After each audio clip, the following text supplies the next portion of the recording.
20 से 22 बच्चे करीब जो सुसाइड कर गए थे। तो अब आप देख लीजिए जंतर मंतर से कितनी दूरी पे हमारी पार्लियामेंट है। तो क्या सरकार की तरफ से कोई वहां जाके बच्चों की बात नहीं सुन सकता था? इससे पता लगता है कि बिल्कुल ये लोग उन बच्चों की जानों की कोई वैल्यू नहीं कर रहे जो 20-22 बच्चों ने आत्महत्या कर ली।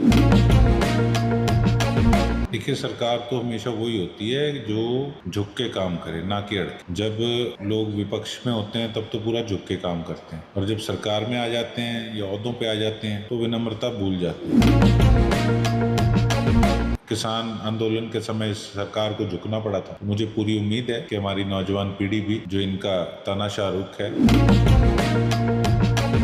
पर पता नहीं पब्लिक हेल्थ डिपार्टमेंट का काम करने का कोई तरीका बिल्कुल ही ठीक नहीं है। हालांकि मैंने तो पिछली बार परमात्मा से, सच्चे पातशाह से अरदास करी थी कि जब मुख्यमंत्री जी आए तो एक बार दब के बारिश आ जाए। वो मेरी सुनी जरूर गई, लेकिन अगर ग्रीवेंसी से पहले सुनी गई, और हालात भी मुख्यमंत्री जी ने देख लिए हैं। मुख्यमंत्री जी से या सरकार से किस प्रकार से उम्मीद करेंगे कि जो सत्यानाश करने वाले हैं शहर का, अगर वही लोग साथ बैठ के अपनी सलाह देंगे कि सिस्टम को कैसे चलाना, तो क्या आप उम्मीद कर सकते हैं कि हमारा सरसा तरक्की की ओर जाएगा? रेगुलर चलता रहता है। इन दिनों पानी की ज़्यादा समस्याएं आ रही हैं, पर पता नहीं पब्लिक हेल्थ डिपार्टमेंट का काम करने का कोई तरीका बिल्कुल ही ठीक नहीं है। हमने भी सारी डिटेल जो है वो कलेक्ट करी है पूरी शहर की। हालांकि एमएलए बनते सार मैंने काफ़ी कंप्लेंट्स का तब भी समाधान कराया था, लेकिन पता नहीं ये बार बार दिक्कतें क्यों आ जाती हैं, बार बार वही मोटरें क्यों ख़राब होती हैं। बड़ी ज़्यादा किल्लत है, या तो ठेकेदार बिल्कुल घटिया काम कर रहे हैं, और कुछ पब्लिक हेल्थ वाले कहते हैं कि स्टाफ भी इनके पास पर्याप्त नहीं, पहले कहते थे जेई नहीं है। तो दिक्कतें काफ़ी है। इस चीज़ का तो देखो जवाब जो है अब सरकार से और इनके अफसरों से मांगने का काम करूँगा, और जब तक ये काम सारे सिरे नहीं चढ़ते तब तक हम अपनी तरफ से अपने प्रयास जारी रखेंगे, और अगर इन्होंने ढंग से काम ना किया तो फिर उस पर हम प्रदर्शन का रुख भी जो है वो अपनाएंगे। 20 से 22 बच्चे करीब जो सुसाइड कर गए थे। तो अब आप देख लीजिए जंतर मंतर से कितनी दूरी पे हमारी पार्लियामेंट है। तो क्या सरकार की तरफ से कोई वहाँ जाके बच्चों की बात नहीं सुन सकता था? अगर सोनम जी वहाँ भूख हड़ताल पे बैठे थे, तो एक समय था कि जब सोनम जी के पिताजी जब भूख हड़ताल पे यहाँ लेह लद्दाख बैठे थे, तो उस समय की प्रधानमंत्री जी इंदिरा गांधी जी खुद उनकी भूख हड़ताल ख़त्म कराने के लिए लेह लद्दाख गई थी। तो इतने भी क्या ये सरकार घमंड में चूर होगी कि 5 मिनट का रास्ता भी नहीं, और वहाँ जाके उनकी भूख हड़ताल समाप्त कराती, और जो भी पेपर लीक हुआ है नीट का उस पर इंक्वायरी बिठाती।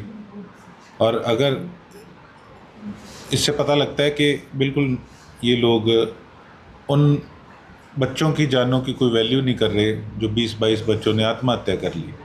किस प्रकार से तो उन्होंने उस पेपर की तैयारी की होगी, किसी ने कोई उधारी पैसे लिए होंगे, ठीक है, कितनी कठिनाइयों का सामना किया होगा, और मतलब उनकी और उनके परिवार की पीड़ा समझने की जगह ये लोग, जो उनके परिवार के लोग जो प्रदर्शन कर रहे हैं, या उनको जो देख के और युवा पीढ़ी जो अपने हकों के लिए प्रदर्शन कर रही है, सुनने की जगह बल्कि उन पर लाठियाँ बरसाने का काम कर रहे हैं। तो अति निंदनीय जो कार्य है वो इस सरकार द्वारा किया जा रहा है। देखिए, सरकार तो हमेशा वही होती है जो झुक के काम करे, ना कि अड़के। जब लोग विपक्ष में होते हैं तब तो पूरा झुक के काम करते हैं, और जब सरकार में आ जाते हैं या ओहदों पे आ जाते हैं तो विनम्रता भूल जाते हैं। जब विनम्रता भूल जाते हैं तो तब फिर उनका डाउनफॉल जो है वो शुरू हो जाता है। देखो, कई प्रोटेस्ट इस प्रकार के होते हैं जिनको बिल्कुल भी लाइटली नहीं लेना चाहिए। हम जब खुद चुनाव में कहते हैं कि नौजवान पीढ़ी हमारी रीढ़ की हड्डी हैं, हमारे देश का भविष्य हैं, तो आज हम उनके साथ ये सलूक कर रहे हैं। तो भूले मत कि यही नौजवान पीढ़ी देश को आगे दिशा दिलाने वाली है, और अगर आप इस प्रकार से उन पे जुल्म ढाएंगे तो फिर आने वाला समय इनकी सरकार, इनकी पार्टी के लिए जो है वो, मैं समझता हूँ कि इनका भविष्य जो है वो अंधकार में होगा। किन किन को कब कब रोकेंगे ये लोग?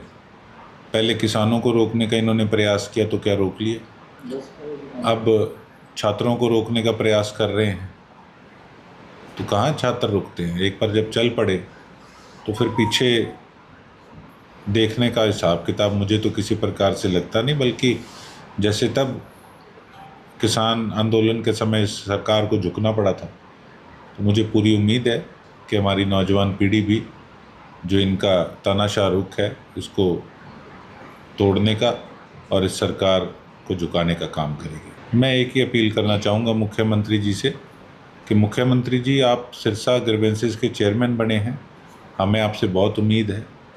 बाकी मुद्दों को छोड़ के अगर आप एक साल के अंदर सिरसा के कई अफसर जो कि बिल्कुल काम करने के ट्रैक से उतर चुके हैं, हालांकि मैंने तो पिछली बार परमात्मा से, सच्चे पातशाह से अरदास करी थी कि जब मुख्यमंत्री जी आएँ तो एक बार दब के बारिश आ जाए।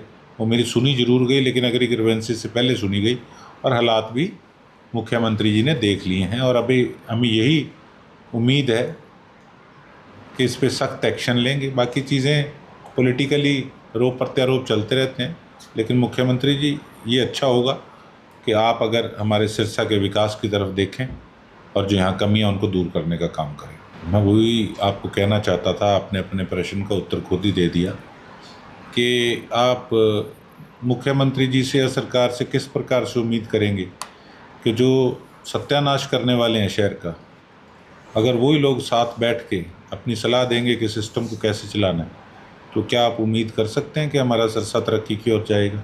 देखिए, हमारी कांग्रेस पार्टी, हमारे नेता राहुल गांधी जी किस प्रकार से डटे हुए हैं दिल्ली में, और पूरी हमारी पार्टी के सभी कर्मठ कार्यकर्ता अपनी तरफ से पूरा अपना जोर लगा रहे हैं छात्रों के लिए। मैं भी अपनी पार्टी का हिस्सा हूं और पार्टी के दिशा निर्देश अनुसार जो भी आगे की प्लानिंग होगी, हम अपनी तरफ से पूरा हमारे छात्रों के लिए खून पसीना बहाने का काम करेंगे।